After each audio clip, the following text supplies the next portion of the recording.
راديو إيرنا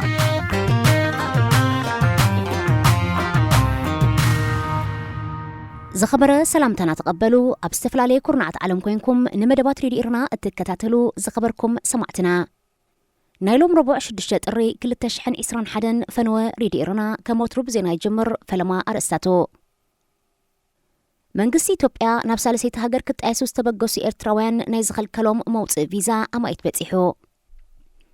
أبز عمت زي مرج أخب زكايدا عسرت حدا هاجرات أفريقيا بوحدو أبتنا 4 جيجتات كوهار تخولهم هلاو تقليصو سودان زلو عدان مخفال زخلا لعل شو 100 مليون دولار حجز كم أمريكان مركب تتصبى زي راديو إيرنا دمت راديو إيرنا علتاو زينا منقسي إثيوبيا بمتقياس يخون بمتقر نفس درابيتات ناب أوروبا أمريكا كندان كالوت هاجرات استبقسو إرتراوان فيزا خبزخ الكلوم أوار حاوطيرو يركب بتكال سدتنيات حبرات هاجراتن بولكن ناب استفلالي هاجرات كتقاسو قدام توديو بررات راي كتصبي زصنحو أما يزخونو إرتراوان سدتنيات أب إثيوبيا موصي فيزا تخلكيلوم إذن بمنقدي IOM بولكم من استبقسو قول عندك أنستيونز بصحهم إرتراوين سدتنياتات موصي فيزان محتات ناب كفل إميغريشن كيموتو أبزلو وقت صنحيو بتليفون زنقرهم زنلو منقس إثيوبيا نزوم أو أديس آبان كالوت كتماتاتن نويح عمتاس تقمتون بتكال سدتنياتات حبرات هاجرات نايمت ياس عدل زراخبون قاليهم دما بمتقر نفس درابيتاس تبقسو إرتراوين سدتنياتات كيوتو زغل كلهم زلو مخنيات أي تفلتن يخون بر مستقاومتو دبات إيرتران هو حتن ركب زنبروم نمتصراي كخون كم زغل أقدمو قمتات كوهاب تانيحيو أبز عمتا كل التشحن إسران حدن أب عسرت حدا هاجرات أفريقيا مرج أخا كايد مخانو تفريط الله إثيوبيا جيبوتي صومال أوغندا جادن قال كابتن أبز عمز مرج أخا كايدا وطينان زلوا هاجراتين مرحت أوغندا جادن جيبوتن نلعلي إسرع عمتات بسلطان صنحو خوينوم نتوسخ عمتات بسلطان نمغطس عليهم مرج أزا كايدو زلو أب أزيو تهواس مدرخ زركبا إثيوبيان صومالن دما أب صنكوف زلو مرحتي سلطانهم نموحاس أم مرج أخل التشحن إسران حدن نمعوات أب مجيا يركبو بفلاي بناي بهر جيجتات بتحمس زلا إثيوبيان نسالسان 4 عمتات بسلطان بزركب بريزيدنت موسيفيني تمرح زلا أوغندان دحر مرجع نعبن رسمتاتن كخصت مخانيوم بوليتيكاوين تنتنتي زمتو إذا خمسيلون كيلو أب كل تشحن إسران حدن بنعبن جيجتاتن بقصال خبز كاسا هاجرات علم إثيوبيا أب كال أي درجات سريعة مهلاوا أهجراو من رجع جيجتات سوالة تكال أفليتو إذا تكال بقدم أي درجة سريع وازلو نأفغانستانيو سودان زلوا عدان مخفال كان منقست أمريكا نيلعلي شو 100 مليون دولار حاجز تتصبم هاللوا تقليصو بايتو أمريكا بصوني أبزغربو أمامه اتنو سودان كوهاب كم زغل استقلت متان جنزب نختصدقنا بريزيدنت ترامب كم زلأخو رويترز حبيرو قال كفال ناي تكساب مسكرم كل التشحن إسران كلتن ببدرجو كغتصلي استبها لحجز سودان كبهجراو مع كان جنزب نستلق حتى 230 مليون دولار كالعداتات مخفال كحجزايو أمريكا قبل على السودان نقصت 10 عمتات بيراتو تصنحت إجدان قتل سودان بوغنا نقديات نايتي أبشعن 998 أب كينان تنزانيا زركب إمباستات أمريكا استفدت سممت قعتي لعلي 335 مليون دولار كحساك تكفل تسمى معايا يخون بر سودان نتي أبدروت سمع كم زخفلتو استقلت بسح جنزب كمولتي بملك حجز كمل سلا 5 خل كتكس أنيحو إذا أمريكا كتلق سلام الدباز اللي حجزاتون نزي أب جمز توهيلو أمريكا قبل على السودان زنبرتو أجران قتل مس إسرائيل زمدنا من مصراتون كم كان أي روحي أميتاتهم من برا يفلات السودان إسرائيل بوق زمدنا دحر من مصراتن كلتين هاجرات أبستفل عليه قدات نمتحجاز حيالو علات كم سقط مايو تقليتو زخبركم سمعتنا زينا أبسفتي ملا هذه إذاعة إرنا هنا إذاعة إرنا الدولية داغماي سلامتنا تقبلوا كبرات سمعتنا كابز قتلو بعوت أرقاي زدالو أفريقيا أبسو منزيك قربلكم سنة مكتال راديو إيرنا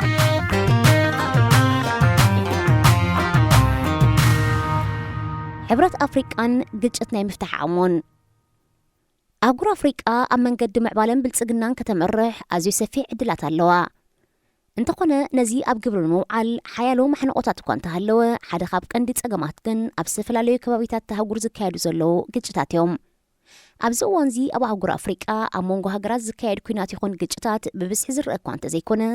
ኣብ ውሽጢ ሃገራት ብዝኽሰት ናይ ፖለቲካ ፍልልያት ዘኸትሎ ምስሓባት ብዕጡቓት ዝግበር ምንቅስቓሳት ሃይማኖታውን ዓሌታውን ግጭታትን ግብረ ሽበራን ግን ሕጂ እውን ይቕጽል ኣሎ። ኣብ መበል 20 ክፍለ ዘመን ካብ 1940ታት ክሳብ 1990ታት ኣብ ዝተፈላለየ ከባቢታት ኣህጉር ገለ ናይ ስነ ሓሳብ ምፍልላይ ዘኸተሎ ገለ ድማ ንናጽነት ሃገራት ዝግበር ዝነበረ ብረታዊ ቃልስታት ዘኸተሎ ብብዝሒ ኩናት ይካየድ እኳ እንተነበረ እዚ ኣብ መበል 21 ክፍለ ዘመን ኣዝዩ ጎዲሉ እዩ። እንተኾነ ካልእ ፖለቲካዊ ምስሓባትን ግብረ ሽበራን ዘኸተሎም ግጭታትን ግን ዳግማይ እናዓበዩ ዝመፁ ዘለዉ ይመስሉ። ነዚ ግጭታት ንምፍታሕን ኣብ ኣህጉር ኣፍሪቃ ሰላም ንምስፋንን ሕብረት ኣፍሪቃ ዓመተ 2020 ጠበናጁ ሱቕ ምባል ሳይለንሲንግ ዘጋንስ ብዝብል ቴማ ኩሎም ዓይነታት ግጭታት ብምህዳእ ሰላም ከስፍን ተበጊሱ ነይሩ።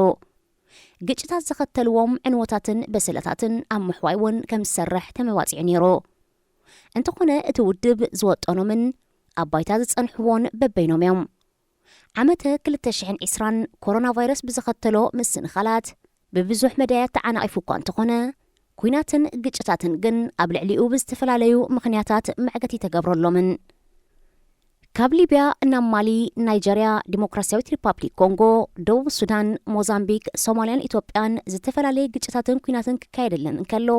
ሓያሎ ሃገራት ሳሕለ ሰሓራ ድማ ግብረ ሽበራዊ ምንቅስቓሳት ተመዝጊቡለን። ኣብ ኢትዮጵያ ዝተኻየደ ኩናት ከም ኣብነት እንተርኢና ላዕለዋይ ቤት ጽሕፈት ሕብረት ኣፍሪቃ ኣብ ርእሰ ከተማ እቲ ሃገር ከተማ ኣዲስ ኣበባ ይዝርከብ። እዚ ኮይኑ ኸብቅዕ እቲ ሃገር ካብ 1960ታት ኣትሒዛ ብዝተፈላለዩ ግጭታትን ኩናትን ክትሕመስ እቲ ውድብ መፍትሒ ከምጽእ ኣይከኣለን። ሕብረት ኣፍሪቃ ኣብ ኢትዮጵያ እንተሃለወ እቲ ሃገር ኣቐዲማ ብሰሜን ኣብ ኩናት ብረታዊ ቃልሲ ናጽነት ኤርትራ፣ ኩናት ምስ ተጋድሎ ወያነ ሓርነት ትግራይ፣ ብምብራቕ ምስ ሶማል ኣብ ኦጋዴን ቀጺላ ኣብ ኩናት ዶብ ኤርትራን ኢትዮጵያን ሕጂ ድማ ዳግማይ ኩናት ሓድሕድ ምስ ህወሓት ከምኡውን ግጭታት ቤንሻንጉልን ጋምቤላን ምስ ሱዳን ድማ ኣብ ምፍጣጥ ትርከብ። ኣብዚ ሕጂ እዋን ኩናት ኢትዮጵያ ካብቲ ሃገር ወፂኡ ናብ ዞባዊ ከየምርሕ እውን ስጋት ኣሎ። ሕብረት ኣፍሪቃ ግጭት ትግራይ ንምሽምጋል ፕሬዚደንታት ላይበርያ፣ ሞዛምቢክን ደቡብ ኣፍሪቃን ነበር ማለት ብቐደም ተኸተል ኤለን ጆንሰን ሰርሌፍ፣ ጆአኪም ቺሳኖን፣ ጋሌማ ሞትላንትን ምስ ቀዳማይ ሚኒስተር ኢትዮጵያ ኣብይ ኣሕመድ ንምዝራብ ኣብ ኣዲስ ኣበባ ኣብ ዝኣተውሉ መጀመርታ ክዘራርቦም ቁሩብ ከም ዘይነበረ ድሓር ምስ ካልኦት ሰበስልጣን ክዘራረቡ ከም ዝገበረ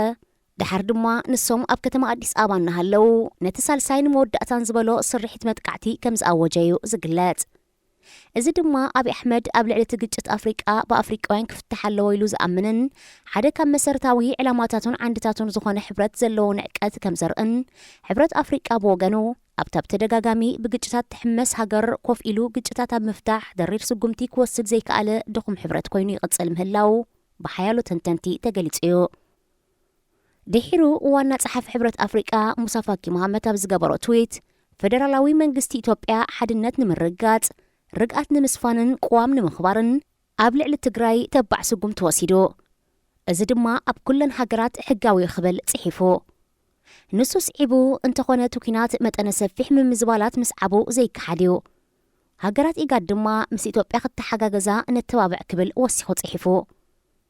ዋና ጸሓፊ ሕብረት ኣፍሪቃ ሙሳ ፋኪ መሓመድ ካብ ትጽቢት ሓያሎ ወገናት ወጻኢ ነይሩ። ሓያል ተቃውሞ ስለ ዝኸተለ ድማ ኣብ ጽሑፉ ርእቶ መውሃቢ ክፋል ከም ዝዕጾ ገይሩ።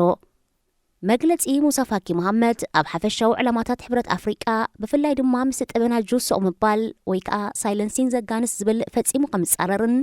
ንኣብ ሓደጋ ዝወደቐን ዝተቐርቀረን ህዝቢ ፈጺሙ ግምት ዝሃበን ከም ዘይኮነ ማዕከን ዜና ዘኣፍሪካን ሪፖርት ገሊጻ። ኣብ ኢትዮጵያ ዝካየዱ ግጭታት ካብ ምፍታሕ ሓሊፉ ንደገፍ ዘስምዕ መግለጺ ምውጽኡ ድማ እቲ ሕብረት ካልኦት ግጭታት ክፈትሕ ዘይክእል ድኻም ከም ዘለዎ እታ ማዕከን ብተወሳኺ ሓቢራ። ኣብ መወዳእታ 1950ታትን መጀመርያ 1960ታትን ሃገራት ኣፍሪቃ ካብ ገዛእተን ዝነበራ ሃገራት ኤውሮጳ ሓራ ብምውፃእ ብብዝሒ ናጽነተን ዝውጃሉ ዝነበራ እዋን ሃገራት ኣፍሪቃ ሓደስቲ ምስ ምዃነን ዝተፈላለየ ብድሆታት ይገጥመን ነይሩ። ኣብቲ እዋን ዝነበሩ መራሕቲ ሃገራት ኣፍሪቃ ብተመክሮ ሓደስቲ ኣብ ልዕሊ ምንባሮም ሓድሽ ኣፍሪቃዊ መንነት ንምልዋስን ዝገጥሞም ዝነበረ ብድሆታት ብሓባር ንምካትን ብዝብል ኣብ ንሓድሕዶም ክተሓጋገዙን ተመክሮ ክለዋወጡን በብወገኖምን ዘብኦምን ንኣሽቱ ምትእኻባት ከቆሙ ጀሚሮም ገለ ካብተን ዝቆማ ምትእኻባት ብሓደ ወገን ብገስገስቲ ሃገራት ዝተሰምያ ንኣልጀርያ፣ ጊኒ፣ ሞሮኮ፣ ግብፂ፣ ማልን ሊብያን ዝሓቆፈ ንፌደሬሽን ዝዓለመ ውድብ ካዛብላንካ ብኻልእ ወገን ድማ ንሴኔጋል፣ ናይጀርያ፣ ላይበርያን ኢትዮጵያን ዝሓቆፈ ብቁጠባዊ ምትሕጋዝ ጀሚሩ ናብ ሕብረት ክግስግስ ዝሓለነ ኪዳን ሞንሮቪያ ዝተፀውዓ ጉጅለ ሃገራት ዘጠቃልል ነይሩ እንተኾነ እተን ተመክሮ ዘይነበረን ሃገራት ኣብ ንሓድሕደን በብወገነን ዝገብርኦ ዝነበራ ዝርርባት ኣብ ስምዕ ከብፅሐንን ከምቲ ዝድለ ክዕወት ኣይከኣለን ጸኒሑ ሓያል ፓን ኣፍሪቃዊ ናይ ሓድሕድ ምትሕጋዝ ስምዒት ዝነበሮ ዝንገር ናይ መጀመርታ ናይ ጋና ፕሬዚደንት ክዋመ ንክሩማንን ካልኦትን ብዝገበሮ ድፊኢት ኣብ 1963 ንጉስ ኢትዮጵያ ነበር ሃይለ ስላሴ መራሕትነተን ኣብ ላዕሊ ዝተጠቕሳ ናይ ፌደሬሽንን ናይ ቁጠባን ምትሕጋዝ ውድባትን ካልኦት ሃገራትን ናብ ኣዲስ ኣበባ ክመፁ ብዝገበረሎም ዕድመን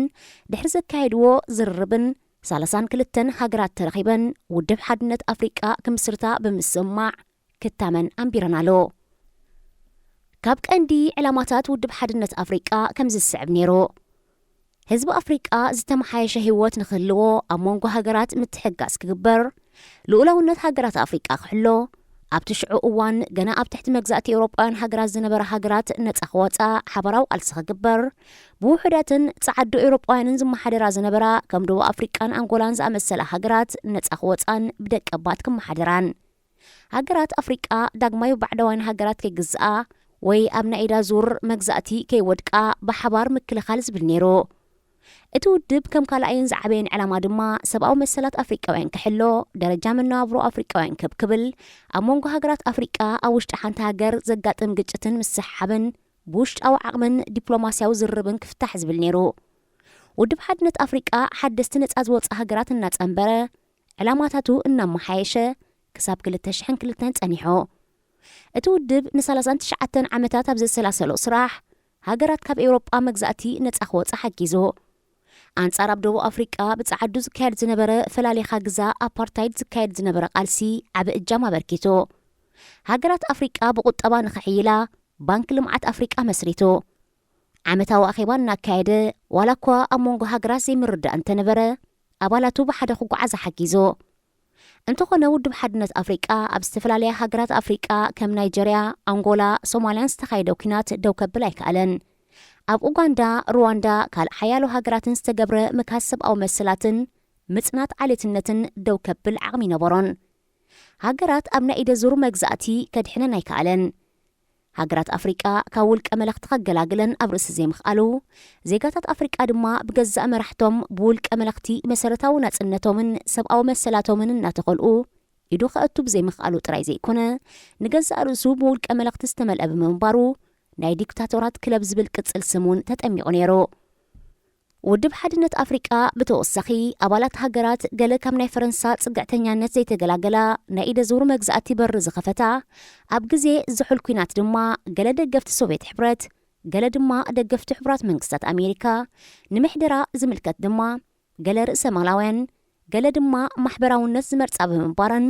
ሓቢረን ክሰርሓን ናብ ሓድነት ክመጻን ኣይከኣላን ውድብ ሓድነት ኣፍሪቃ ብኸምዚ ክጓዓዝ ድሕሪ ምጽናሕ ኣብ መፋረቕ 1990ታት መራሒ ሊብያ ነበር መዓመር ቃዛፊ እቲ ውድብ ምምሕያሽ ክግበረሉን ኣፍሪቃ ክትሓብርን ድሕሪ ዝገበሮ ሓድሽ ጎስጓስ መስከረም 1999 መራሕቲ ሃገራት ኣፍሪቃ ሕብረት ኣፍሪቃ ንምምስራት ማለት ውዕል ሲርት ኣብ ከተማ ሲርት ሊብያ ትውልዲ ዓዲ ቃዛፊ ክፍርሙ ከለው እቲ ሕብረት ኣብ ጉንበት 2001 ዳግማይ ላዕለዋይ ቤት ጽሕፈቱ ኣብ ኣዲስ ኣበባ ኢትዮጵያ ከፊቱ ብምምስራት ኣብ 2002 ኣብ ዱርባን ደቡብ ኣፍሪቃ ስርሑ ብወግዒ ጀሚሩ በዚ መሰረት እቲ ውድብ ወግዓዊ ሽሙ ካብ ውድብ ሓድነት ኣፍሪቃ ናብ ሕብረት ኣፍሪቃ ብምቕያር ዕላማታቱ ብምምሕያሽ 54 ሃገራት ኣፍሪቃን 11.3 ቢልዮን ህዝበንን ንምሕባር ክሰርሕ ተበጊሶ እንሆ ድማ ክሳብ ሕጂ ካብ ዝምስረት 57 ዓመታት ዕላምኡን ስሙን ቀይሩ ንሕብረት ክሰርሕ ካብ ዝጅምር ድማ ንመበል 20 ዓመቱ ይቕጽል ኣሎ ሕብረት ኣፍሪቃ ኣብ ኣህጉር ኣፍሪቃ ግጭት ንምክልኻል ኩሉቲ ንግጭት ከምርሕ ዝኽእል ማሕነቆታት ከወግድ ነይርዎ ሕብረት ንምርጋጽ ኣብ መንጎ ሃገራትን ኣህዛብን ጥምረትን ጥርናፈን ምትሕጋዝን ክህሉ ናይ ኣባላት ሃገራት ልኡላውነት ግዝኣተ ዶባትን ናጽነትን ክሕሎ ኣብ መንጎ ሃገራት ፖለቲካውን ማሕበረ ቁጠባውን ምውሃድ ክቀላጠፍ ናይ ሃገራትን ኣህዛብን ናይ ሓባር ረቓሒ ጥቕምታት ምሕላውን ምክልኻልን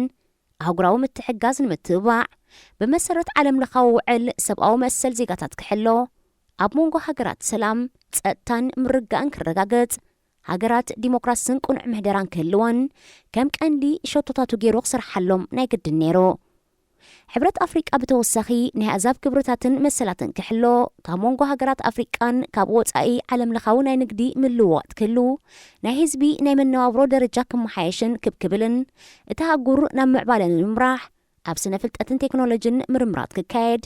ኣብቲ ሃጉር ዝረኣዩ ሕማማት ምስ ዓለም ለኻውያን ውድባት ብምትሕባር ምቅላስን ጥዕና ዜጋታት ምርጋጽን ንዕቤት ቁጠባ ማሕበረሰብን ባህልን ምትብባዕ ኣብ መንጎ ሃገራት ዝግበር ግጭታት ብውሽጣዊ ዓቕሚ ክፍታሕ ብተደጋጋሚ ካብ ዘውፅኦም ጭርሖታት እዮም ከምዚ ኣቐዲሙ ዝተጠቕሰ ዕላማታትን ሸቶታትን ሕብረት ኣፍሪቃ ኣዝዮም ተባሃግትን ንምዕባለን ጸጥታን ተሃጉር ኣብ ምርጋጽ ኣዝዮም ሓገዝትን እዮም ንሕብረት ተሃጉር ንምርጋጽ ንዕላማታትን ሸቶታትን ምውቃዕን ፖለቲካውን ምሕደራውን ክፋላትዩ ዝመሓደርን ዝካየድን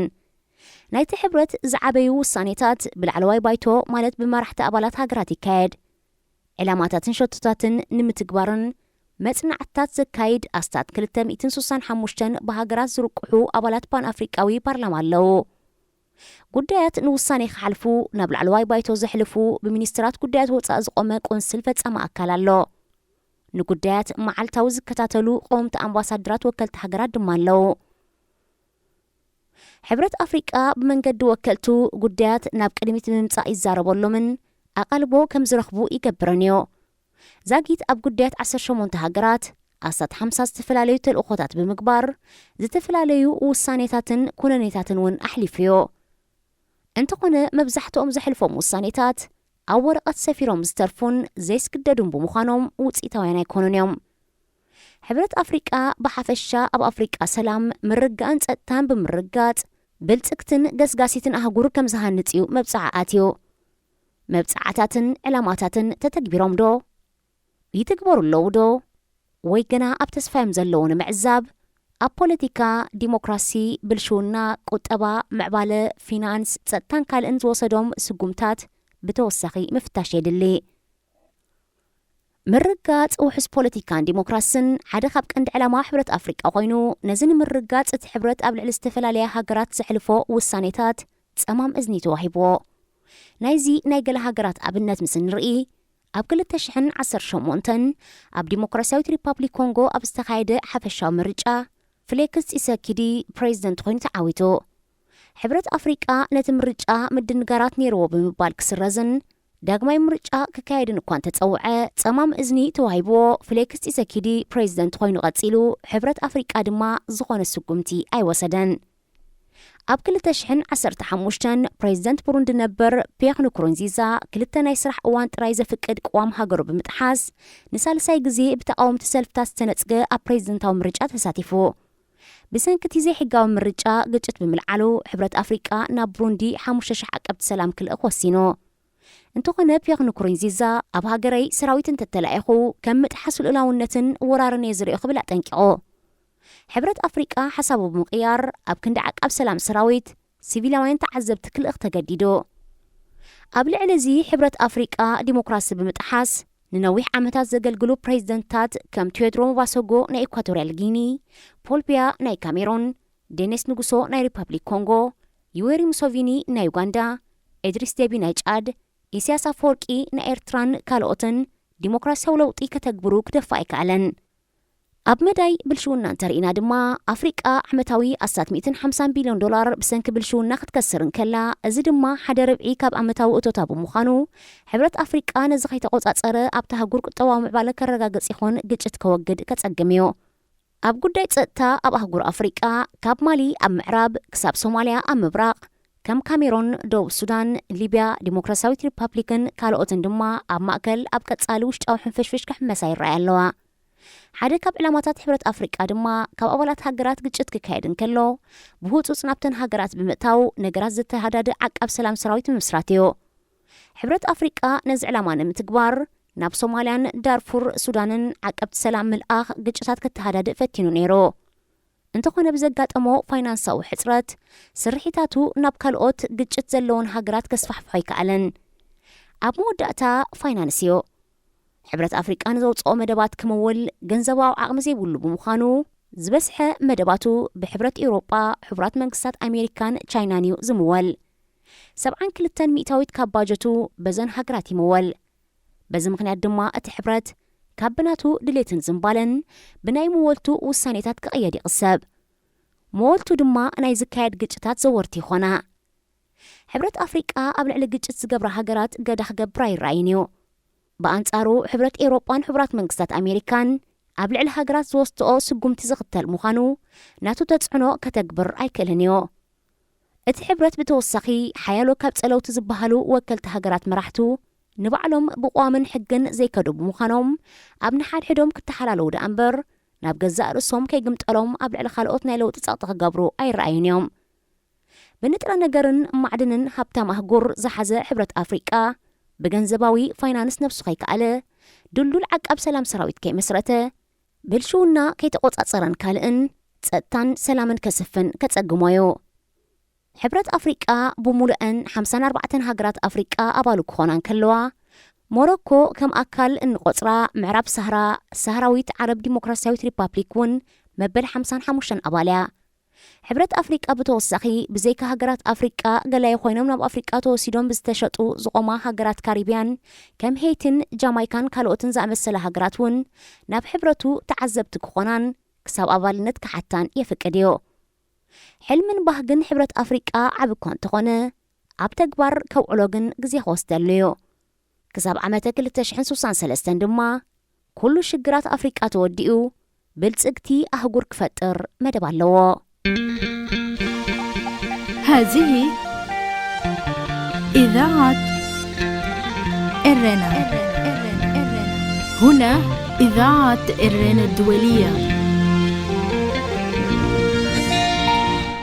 بوكو حرام بچكانيتاتو داغماي نابرستي معكنات زينا. دوات هاجرات أفريقيا بمجزأتو دوات جزأت هاجرات كم زقوما زفلت كوينو دوات نيجيرياون حد خاويو. دوات نيجيريا أثبتات زمقاقلة كمون حد عينت بهالي قوانقوا هايمانوت كالق كبرتاتن أب قمتي تستمسرتين برن. أقدمهم كلمة مجزأت بريطانيا زتفلاليا بهرات كم هوسا فلاني بفيوداليزم يروبا بنكسنت يبودما بحوسي ديمقراسيوي أجباب زمرت محداراتهم زمحدرو نيروم. سميناوي كفال تهاجر بزبسحو أمنت سلمنا دوباو كفال دما بأمنت كريستنا استعبللايو.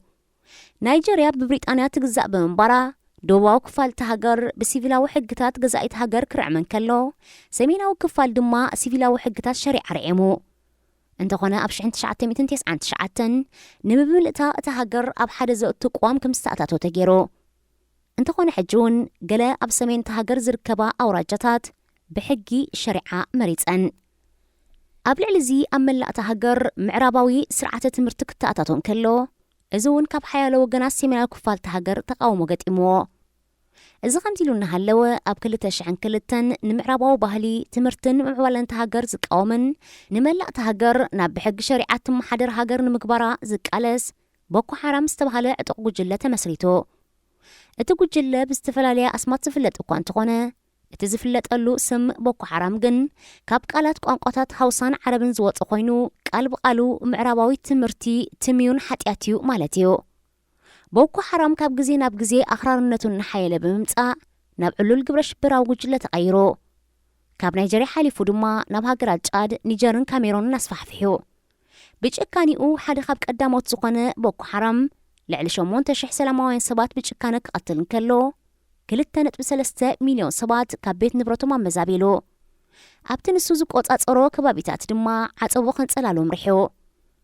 اتقو جلة أب كل تشحن 14 أستاذ 300 تمهارو دك أنستيو خجعون كلو كابزيان أستاذ 100 زاقيت دهاينا يترقبن زلو. أبز حلف قنيات دما 344 أودات تمهارو دحر مجواي دحر قلم معتات نتأخم زقادفو ميكلت زالو. ቦኮ ሓራም በተወሰኺ በብግዚኡ ሰላማውያን ሰባት ዝቀትል ኣብ ልዕሊ ምዃኑ ዝሓለፈ ወርሒ 77 ሓረስቶት ብጃምላ ቀቲልዮ መንግስቲ ናይጀርያን ካሜሮንን ቦኮ ሓራም ንምድምሳስ ዝተፈላለዩ ስርሒታት እኳ እንተካየዱ ዛጊት ክዕወት ይከኣሉን እዚ ከምሲልን ከሎ ኣብ ምዕራብ ኣፍሪቃ ኣብ ዞባ ሳሕለ ሰሓራ ብፍላይ ድማ ኣብ ሃገራት ማሊ ኒጀር ቡርኪና ፋሶ ጫድን ሞሪታንያን ዝተፈላለዩ ዕጡቃት ግብረ ሽበራውያን ብብዝሒ ይቀላቀሉ ከም ዘለው ተገሊጹ እቶም ዕጡቃት ሕሉፍ ሓሊፍዎም ኣብ መንጎኦም መን ዓብላሊ ይኹን ብዝብል ኣብ መንጎ ዕጡቃት ጀምዓት ኑስራ አልእስላም ወልሙስሊምን ክፋል አልቃዒዳን እስላማዊ ንግስነት ኣብ ሳህራ ክፋል ናይ ዳዕሽን ሓድሕዳዊ ኩናት ይካየድ ከም ዘሎ ተገሊጹ ክልቲኦም ጉጅለታት ኣብ የመን ሶማልያን ሶርያን ኣብ ንሓድሕዶም ክጋጨው እኳ እንተጸንሑ ኣብ ኣፍሪቃ ግን ብፍላይ ኣብ ዞባ ሳሕለ ሰሃራ ተሓባቢሮም ክሰርሑ ተሰሚዖም ከም ዝነበሩ እንተኾነ ብወገን አልቃዒዳ ሃንደበታዊ መጥቃዕቲ ድሕሪ ምክያዱ እቲ ኩናት ከም ዝጀመረ ተፈሊጡ አልቃዒዳን ዳዕሽን ነዊሕ ዝጸንሐ ናይ መን ዓብለለ ህልኽን ናይ ረኣያ ፍልሊን ኣለዎም ብዓይኒ አልቃዒዳ ዳዕሽ ኣዝዩ ጨካን ንሕጊ ሸሪዓ ዝጥሕዝ ንቃልሲ ሙጃሂዲን ሕማቅ ሽም ዝሃበ ተባሂሉ ክግለጽ እንከሎ ብዓይኒ ዳዕሽ ድማ አልቃዒዳ ኣዝዩ ፎኪስ ብሓቀኛ ትርጉም ጅሃድ ዘይከይድ ተባሂሉ ይግለጽ ክልቲኦም ወገናት ኣብ ሶርያን ኢራቅን ድሕሪ ዘጋጠሞም ስዕረት ኣብዚ ሕጂ እዋን ሓይሎም ኣብ ኣፍሪቃ ብፍላይ ድማ ኣብ ሃገራት ሳህለ ሰሓራ ኣብ ምብራቅ ኣፍሪቃ ድማ ኣብ ሶማልያን ሞዛምቢክን እዮም ዛዝዮም ዘለው ኣብ ሶማል ዘሎ ዘይተረጋግአ መንግስቲ ኣብ ሳህለ ሰሓራ ድማ ሰፊሕ ካብ ቁፅር ወፃእ ዝኾነ ምድረ በዳን ናይ ማሊ ዘይምርግጋእን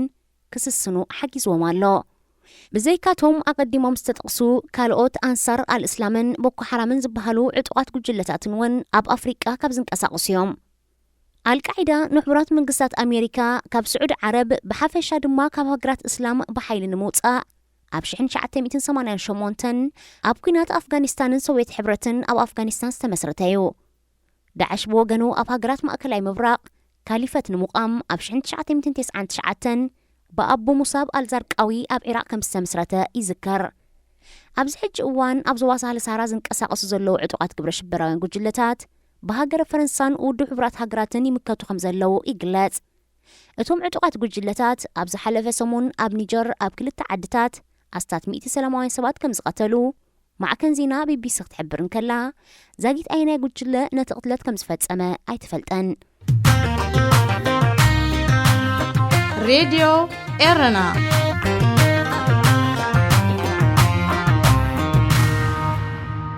ተወሳኺ ኣብ 2015 ቴምባ ካቤካን ካርሊቶ ቫለትን ዝተባህሉ ደቡብ ኣፍሪቃውያን ይዕሩኽ ናብ ማዕርፎ ነፈርቲ ከተማ ጆሃንስበርግ ሰሊኾም ብምእታው ቦይንግ 747 ዝዓይነታ ዋንነት መንገዲ ኣየር ብሪቲሽ ነፋሪት ብምምራጽ ብጎማ ሓኺሮም ብምድያብ ተዓጺፉ ጎማ ኣብ ዝዕሸገሉ ክፋልታ ነፋሪት ተሓቢኦም ዕላማቶም መንእስያት በታ ነፋሪት ጌርካ ናብ ብሪጣንያ ንምጓዓዝ ነይሩ ነፋሪት ተበጊሳ ድሕሪ ናይ 11 ሰዓታት ዝወሰደ ናይ 9,000 ኪሎ ሜትር ጉዕዞ ኣብ ማዕርፎ ነፈርቲ ሄትሮው ለንደን በፂሖም ነፋሪት ክትዓልብ እንከላ ጎማ ካብ ዝተዓሸጎ ዝኽፈት ብምዃኑ ካርሊቶ ቫለ ካብ 1 ኪሎ ሜትር ካብ ሰማይ ናብ ባይታ ወዲቑ ክመውት እንከሎ ቴምባ ካቤካ ግን ምስታ ነፋሪት ዓሊቡ ኣብ ኮማኣትዩ ተረኺቡ ቴምባ ካቤካ ድሕሪ 5 ዓመት ንመጀመርታ ግዜ ምስ ቴሌቪዥን ቻነል 4 ናይ ብሪጣንያ ቃለ ምሕትት ገይሩሎ ንሱ ኣብ ዝሃቦ መግለጺ ህፃን እንከሎ ኣቦኡ ከም ዝሞተ ኣዲኡ ከተዕብዮ ብዘይምኽኣላ ምስ ቀረባ ዘመድ ከም ዝዓበየ እንተኾነ እቲ ዘመዱ እውን ብምሟቱ ኣብ ጎደና ክመሓደር ከም ዝጀመረ ንብጻዩ ካርሊቶ ቫለ እውን ኣብ ጎደና ከም ዝረኸቦ ህይወት መሪርዎም ድማ እቲ ጉዕዞ ከም ዝሓሰቡ ሓቢሩ ኣብታ ነፋሪት ምስ ደየቡን እታ ነፋሪት በረራ ምስ ጀመረት እቲ ጎማ ተዓጺፉ ከም ዝተዓሸገን ድሕሪ ገለ ጉዕዞ ብቁርን ሕጽረት ትንፋስን ናብ ዕልውና ማለት ፌንት ብምእታዎም እቲ ዝተረፈ መንገዲ ብኸመይ ከም ዝወድእዎ ከም ዘይተረድኦም ገሊጹ ኣብ ከተማ ለንደን ድሕሪ ምእታው እውን ን16 ወርሒ ኣብ ኮማ ከም ዝነበረ ሞት ብጻይ እውን ካብ ኮማ ድሕሪ ምብርባሩ ከም ዝተረድኦ ሓቢሩ ኣብ ዓለም ኣስታት 109 ሰባት ኣብ መዐሸግ ጎማ ተሓቢኦም ናይ ምጉዓዝ ፈተነታት ከካይዱ እንከለው ካብዚኦም እቶም 24 ጥራይ ብህይወት ናብ ዝደለይዎ ቦታ ከም ዝበጽሑ ጸብጸባት ይሕብሩ ነፈርቲ ኣብ ኣስታት 30,000 ጫማ ብረኸ ምስ በጽሓ ዛሕሊ ኣሉታ ሱሳ የመዝግብ ብምዃኑን መብዛሕትኦም ከምዚ ዓይነት ፈተና ዝገብሩ ብቑሩኽ ሞት እንከለው ገለ ድማ ጎማ ምስ ተኸፍተ ከም ዝወድቁ ይግለጽ ተጥዕሙ ምስ ሬድዮ ኤረና ኣብዚ መደብ እዚ ንማሕበራዊ ህይወት ዘንጸባርቑ ጽሑፋት፣ ግጥምታት፣ ድርሰታትን ዋዛታትን ዝቐርቡ ኮይኖም ኣብ ህይወት ንዘጋጥሙ ጸገማትን ኣፈታትሖምን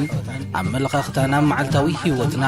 ተዘክሮታት ንእስነትን ካልእ ንኣጠማምታና ውልቃዊ ህይወትና እናንጸባረቐ ዘዘናግዕን ምኽርታት ዝልግስን መደብ እዩ። ተጥዕሙ ምስ ሬድዮ ኤረና። ሰላም ከመይ ትቕንዩ ፍትዋት ተኸታተልቲ መደብ ጠጥዑም ምስ ሬድዮ ኤረና። እዚ ትወት ረብዑ ዝቐርበልኩም መደብኩም መደብ ጠጥዑም እዩ። ንለሙን ከምቲ ልሙድ ንዓኹም ይኸውን እዩ ዝብልና ትሕዝቶ ኣዳሊና ኣብ ምድብ ሰዓትና ተረኺብና ኣለና። ክሳብ ፍጻሜ መደብና ምሳና ሓቢርኩም ብኽብሪ ክጸንሑ ዝዕድመኩም ኣዳላውን ኣቕራብን መደብ ተስፊት ዮሃንስ እየ። ሰናይ ምክትታል። ሬድዮ ኤረና ናጻ ድምፂ ኤርትራውያን በሉጽ ዓርኪ ንኽትከውን ዓርክነት ከም ቃል ክጽዋዕ እንከሎ ሰፊሕ ትሕዝትኡ ኣይርአን ኸውን። እቲ ማለት ንጥዑይ ዕርክነት ማዕርኽ እንደይ ቅድው ሕውነት ጽብጽብዎ እውን ውሑዳት ኣይኮነን። ኩሉ ዕርክነት ብስም ዕርክነት ስለ ጽዋዕ ነቲ ልክዕ ትርጉሙ ኸዊልዎ ይርከባሎ እምበር ዕምቆቱስ ቀረባ ኣይኮነን። እወ ንዝተወሰነ እዋን ብናይ ሓባር ጥቕሚ ብሓንሳብ እንተኸዱስ ዕርክነት ይበሃሉ። ግዜን ቦታን ደሪኽዎም ዝተጣብቑ ኣዕሩኽ ይበሃሉ። ባህሪኦምን ጠባይን ከይተፋለጡ ከይተሓላለውን ብሓባር ኮለል ዝበሉ ኣዕሩኽ ይስመዩ። ኣብ ጥዑይ ግዜ ብሓባር ዝኾኑውን ኣዕሩኽ ይበሃሉ። ዕርክነት ዳርጋብ ዘይኣትዎ የብሉን። ልቢ ንበል፣ ሓቀኛ ዕርክነት ኪኖ ብሓባር ምህላው ዝኸደ እዩ። ብሉጽ ዓርኪ ምዃኑ እውን ብቐሊል ዝህነጽ ኣይኮነን። ክሳብ መወዳእታ እሙን ዓርኪ ኮንካ ብምቕጻል ከኣ ካብኡ ንላዕሊ ጻዕርን ዓቕልን ይሓትት እንተበልኩን ዝጋነን ኣይመስልን። እቶም ዕዉታት ኮይኖም ከም እሙናት ኣዕሩኽ ዝቝጸሩ ኣብ ህይወቶም ዋጋ ወሲኾም ኣለዉ ክበሃል እውን ይከኣል። ምኽንያቱ ዘኽብረካ ተኽብሮ፣ ዝሓሊልካ ተሓሊሉ፣ ዝሕግዘካ ትሕግዞ፣ ኣብ ጸገሙ ኣለኹልካ ትብሎ፣ ኣለኹልካ ብለካ፣ ስምዒቱ ትርዳእሉ ዝርዳእልካ፣ ኮታስ ዝኾነልካ ትኾነሉ ዓርኪ ምፍንላው ማለት ካልኣይ ህይወት ምድራብ ማለት ስለ ዝኾነ ቅዱዕ ዕርክነት ሓይሊ ይህብ፣ ሓጐሱን የመንጩ፣ ትብዓትን ርእሰ ምትእማንን ይፈጠር፣ ናይ ወገን ኣለኒ እምነት ከም እትሕድር ይገብር፣ ፋይድኡ ወሰን የብሉን። እዚ መንፈሳዊ መኽሰብ ብተፈላጥነት ይኹን ብዝና ጥራይ ክጥርሕ ኣይክእልን። ብተወፋይነትን እምነትን ዓቕልን ኣብ ነዊሕ እዋን ዝርከብ ፍረ እዩ። ኩሉ ቅዱዕ ዕርክነት ኣብ ሓድሕድ እምነትን ምትሕጋዝን ዝምርኮሰ እዩ። ስለዚ ንፉዕ ወይ ቅዱዕ ዓርኪ ክትከውን ተበግሶን ተወሲድካ ክትሓስቦምን ክትገብሮምን ዝግባእካ ነገራት ክህሉ ናይ ግድን እዩ። ፈላጣት ናይ ዝኣምርካ ብዝርዝር የቕርብዎም። ገለ ካብኣቶም መብፅዓኻ ኽበር፣ ብቐዳምነት ናብ ክትገብሮ ዘይትኽእል መብፅዓ ይትእቶ። ምናልባት እቲ ንዕርክነት እትደልዮ ወዲ ይኹን ጓል ገለ ነገር እንተሓቲቱካ ወይ እውን ንዓርክኻ ክትገብረሉ እንተመዲብካ ፈለማ ክትገብሮ ትኽእል ዲኻ ኣይትኽእልን ምስ ነብስኻ ምልዛብ ከም ልቦና ይቝጸር። ብሰንኪ ስክፍታ ወይ ከይኩርየኒ ኢልካ ሕራይ እንተኢልካ ድማ ናይ ግድን መብፅዓኻ ተተግብር ሓላፍነትካ ጥራይ ዘይኮነ ግዴታ ኸውን እዩ። እንተዘይኮይኑ ኣብ ፈለማ እኹል ምኽንያት ብምቕራብ ወይ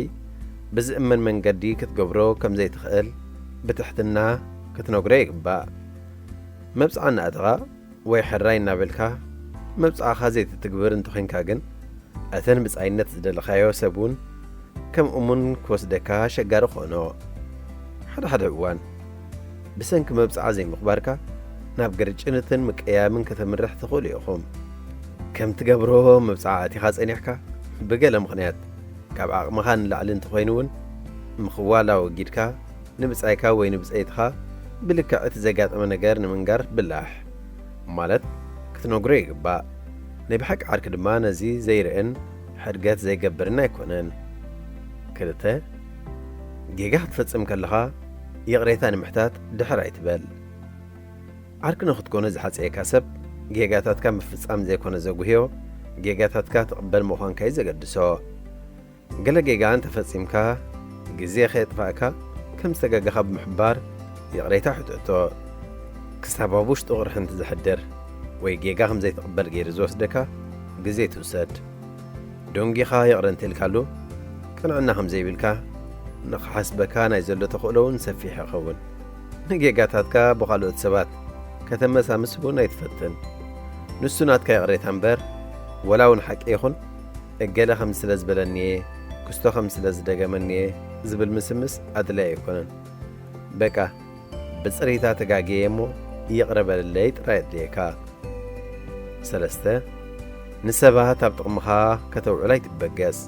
እንተ ደኣ ዓርክኻ ንጥቕሚ ኢልካ ከም ተቐርቦ ጠርጢሩ ርሱን ሓፂን ኣብ ኢዱ ሒዙ ከም ዝጸንሐ ቀልጢፉ ክድርብየካ ከም ዝኾነ እውን ዘይምዝንጋዕ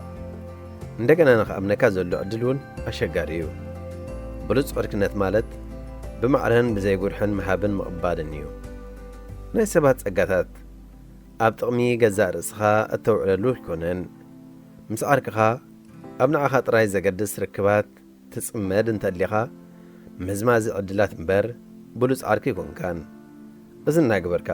ብሰባት ጽቡቕ ክትርአ ድማ ኣበደን ከም ዝበል ዓርኪ ድማ እንተስ ብኡ ንብኡ እንተስ ድሕሪ ግዜ ባዕሉ ይዝልለ 4 እሙን ኩን ንኣብነት እቲ ንሓቀኛ ዓርክነት ዝሓፀኻዮ ገለ ምስጢር እንተካፊሉካ ከምቲ ንሱ ጽበዮ ነቲ ምስጢር ኣብ ውሽጢኻ ድብድቦ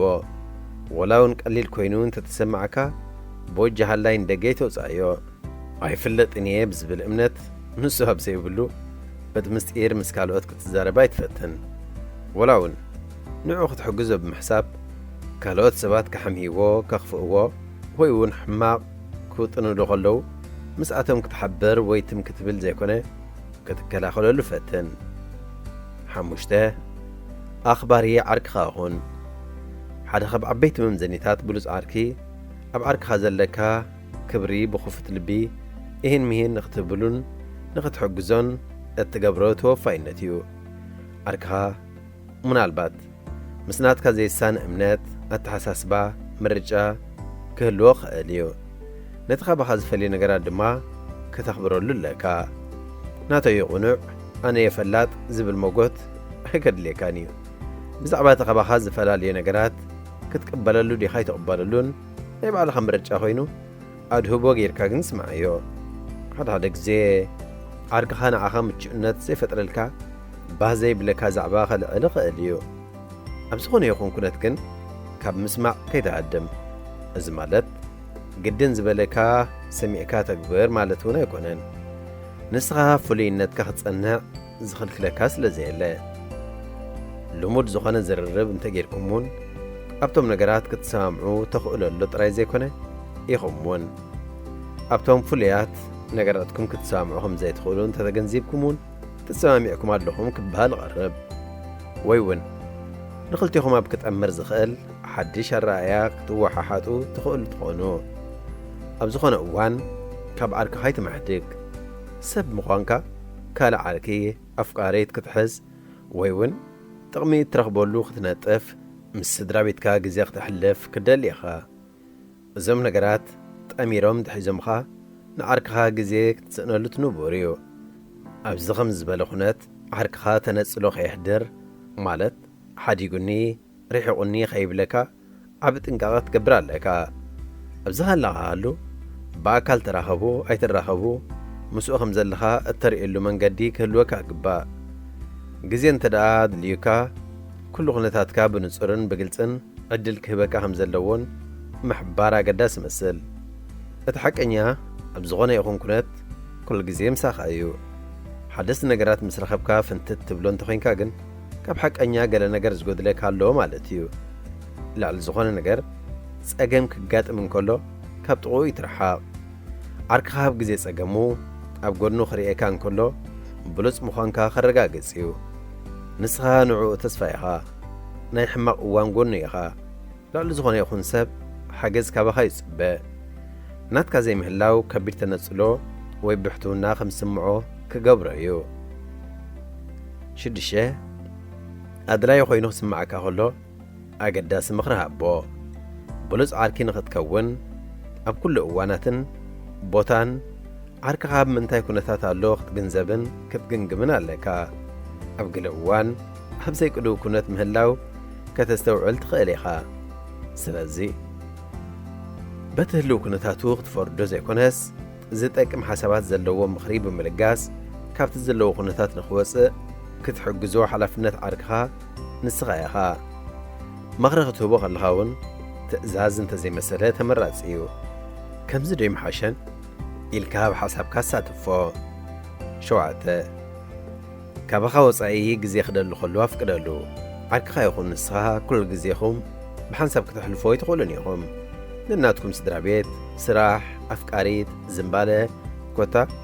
جزي زدليو عمامات لكم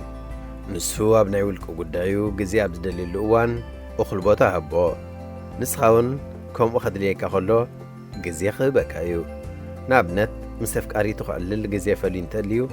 ولاو انت زي حاتتك كنت تجنزيبكا فنتت انت بالك لبونايو نس دماد اللي تاتو خم تردعلو سلازفلت بلب غدنا اكايو بعبيو نفس وكفكم مسكالو اتسبات تواسؤلو اتلازبلون جزي سلازد ليكم فنتنت بمبالون تمراتيو أبرز زي عركها بزحات عروق انتهالوو كان يسمعك مسايت رايك خونا اللوو خبز بالحد حساسبات تقلل هم عارك نخد كون مبار نزياتو من كم زياتو من زعم السلوق أمامات كتحمقو مالكا بولوس أركنات أبنوح اوان زهناز كمون امنات انت قديلو أبحث إرقزيخ فرس كم زخقل أمينكا زيك وارس مكنخان كم زدليو تجنزاب صحافي كبرت براقي شاين هذه إذاعة إرنا. هنا إذاعة إرنا الدولية. أنكن صعبينن صحافي أمانيل سهلة أفترة كل نجارات استتحازة التأساسرة ويتزامديو نبينو تلتقلي لزنبر يلون كم سلازوهنها عفترة اتحدن زدلية نجارات كابت حدن تتصبه ويون إنها تتصلالو ويو زنبر مزخونه يخون كي تأساسرة وي كي تزامده نبينو هلاو زلو حيلي ويكونت جن فصوم يبهال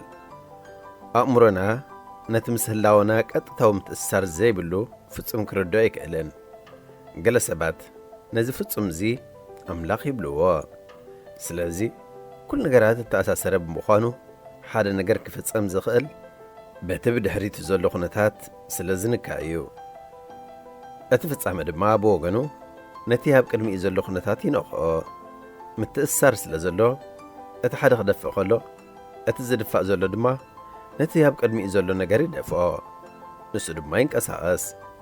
أتزدفع تنكي ويكوزي بحال أتستدفع از فترة من كساس ويكونتا دما سعبين ويفيكت بحال يخون مبار أتتنكي سعبين مساختله أتسعبين بقديو تنكو خينو كال سعبين كفتر خاليو سلازي أتتنكن سعبين الناتورا رسه شنفرات النفتراني زغطسل نجاراتن كونتاتن التأساسورون التتحازون التزامودن بمغانم كل جزء تنكن سعبينن بسنسلتاو من قديم زقعزو أب فترات كل نجاراتن كونتاتن التأساسر سلازخونه أب حدا بوتا زفتصام كونت نتي أب كالق بوتا زلو كونت بغطتا يخون بتزاوري من قدي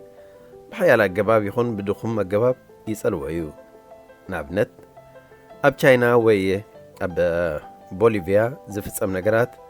بقل مقدس نتهلا وخانت حساس بخان نابراهان يسألوا أيو بوليفيا هو كتي اللعل دولاري تنكف أتنا بعد تصدق جنزبي تنكف سدرا خاد ما يتنكفو وزته حزب تشاينا يهبتم بزح أخلع عدك واقع أخلع قبر نجازا خاد ما يتنكفو وزته كبر زل على نجري البون حساباتنا انتقونون كبادو هاي اللعلن زل علو تنقلوا قال سبات ساينس نجر كبادو يلعل يبلو قنت مالي سمدما بادو زبال نجر يلبون يبلو ስለዚ ኩሉስ መበገሲ ወይ ጠንቂ ኣለዎ ኩሉ ፍጻሜታት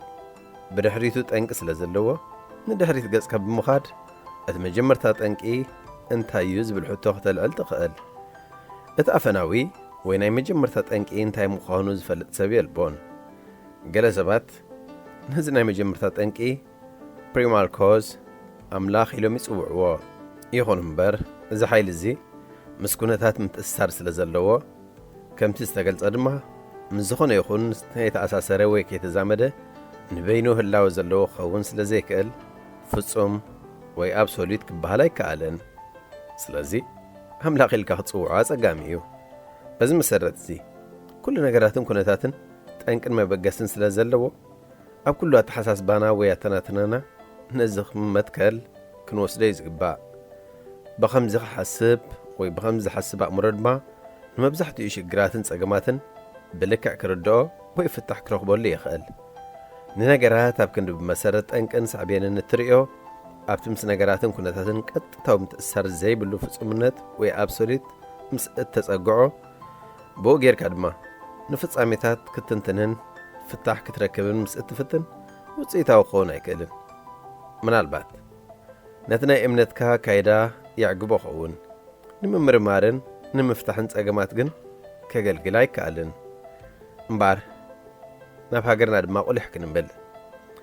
ነገራትን ኩነታትን ስቓይን መከራን ኤርትራ ብመሰረቱ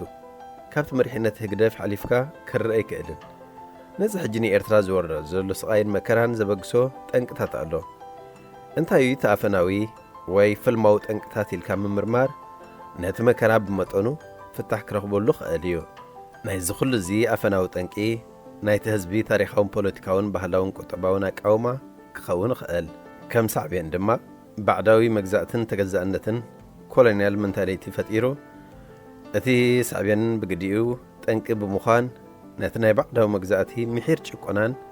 ናይ ተገዛእነት መንፈስን ንምምካት ናይ ሓርነት ምንቅስቓስ ክፈጥር ክኢሉ ኣብቲ ዝወራረስ ናይ ጠንቅን ሳዕቤንን መስርሕ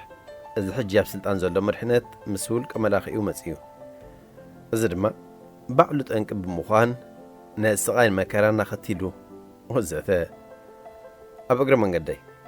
ብዛዕባ እቲ ውልቀ መላኺ ዝሰማዕክዎ ዝስደምም ዘረባ ከካፍለኩም እንታይ ገይሩ እሱ እቶም ትሕቲኡ ዘለዉ እንዲኦም ምስራሕ ኸልዮሞ እንታይ ማለት እዩ ምስራሕ ከልዮሞ ሰብ ክሓርድ ከሎ ድዩ ከረ ምቕባል እናደንገይዎ ወዲ ሰብ ካብቲ መሪር ሓቂ ንኽሃድም ዘይፈጥሮ ሃለውለዎ የለን ናይዚ ዓንቀጽ ቀንዲ ምኽንያት መጽሓፍ እየ ድማ ነቲ ኣብ ሃገርና ተኸሲቱ ዘሎ ጸገማት ስቓይን ፍታሕ ንምንዳይ ዘይኮነስ ኣብ ኣተሓሳስባና ሳይንሳዊ ወይ ህየሳዊ ዝኾነ መንገዲ ክንክተል ብማለት እዩ ዘይተጸርበን ዘይተገርሕን ኣእምሮ ንነገራትን ንኹነታትን በቐይናን ማሪታዊ መንገዲ ስለ ዝወስዶ እቲ ዘርእዮ ግብረ መልሲ እውን ቄናንን ካብ ሓቂ ዝረሓቐን እዩ ዝኸውን ልክዕዩ ንኣእምሮና ብሓደ መልዓልቲ ክንጸርቦን ክንጽልጽሎን ኣይንኽእደን ግና ካብ መዓልቲ ናብ መዓልቲ ክንለማመድ ይግባአና እምበር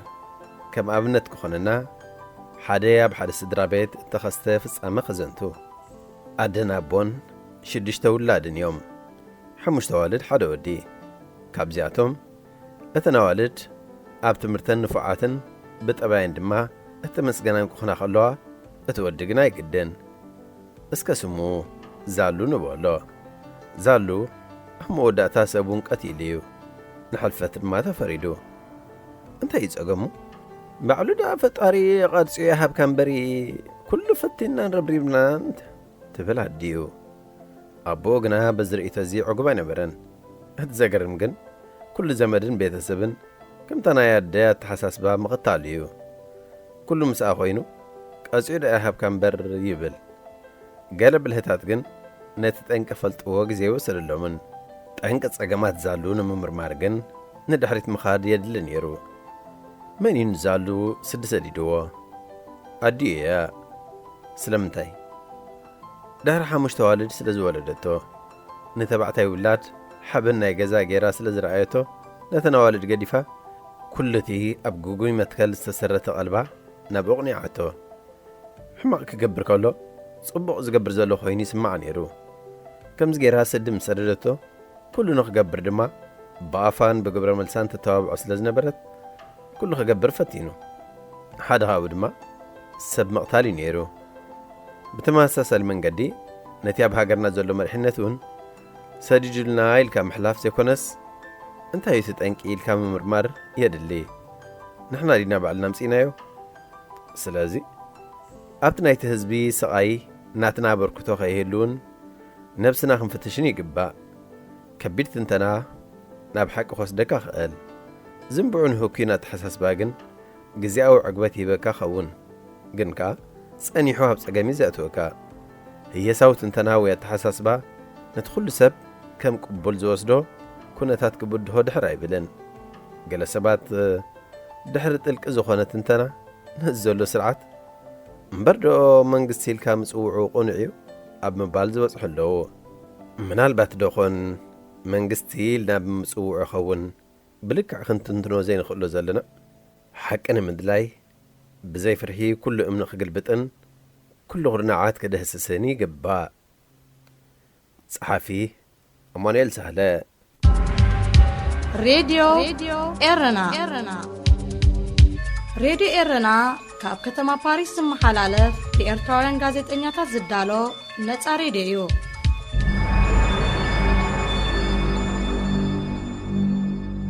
فتوات تغطاتلت مدبنا بزقرمنا لكم تحستو عاقبكم تزانيكم كتكونوا تسفانا قبرنا نايلم تحسنا أبزازي من لنا أب مدبنا زلكم رؤيتو يخون نغفيتا ويوان كقربالكم تلالي وصحفات مزلو بتلمو دادراشانا نابريدي إرنا @gmail.com وي رادي إرنا @yahoo.com لكم لأخلنا كبتحنايو بتوسخونا فيسبوك تسفيت يوهانس بموبال أبنايم الاختصاص انك تقدفلو كم تقولو كزغاخركم دالي بسترفة بزمس ربوع أبتمساسال ساعتين بستفليت حسن كساب نراخب تطعمو